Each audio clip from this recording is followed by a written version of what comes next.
ISCOM ihlulekile kubamba isikhathi lebeyinikwe sona. Kunaloko nje ithumele umculo longamakhasi la127 ngayitolo ngaphambi kokuthi ivele kukomiti lebuye kusebenza kwetimali temphakathi.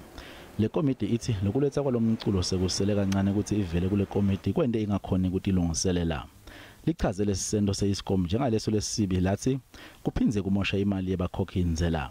Hlengwa uthi ngalesikhathi kuthunyelwa lokho bekumele ukukhulunywa ngako lo mbiko bongakaphasiswa litiko letamabhizinisi ahulumende.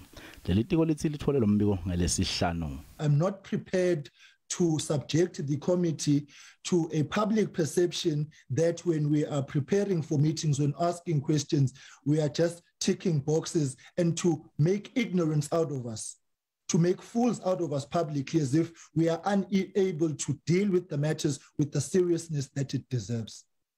This is a setup, actually. ISCOM kanye nelitiko letamabhizinisi ahulumende axolisile ngalokho.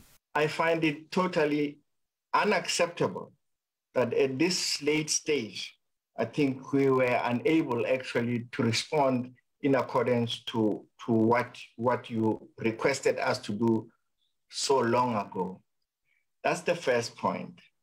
The second point is, I run the board of ESCOM, and I insist that I receive documents at least 7 days before. I wouldn't expect that less of other people that I expect to apply their mind in a responsible manner, such as Parliament and a parliamentary committee such as yourself. Lesiwo misihlehlisiwe kanzi lilanga laso litawubuye limenyetelwe.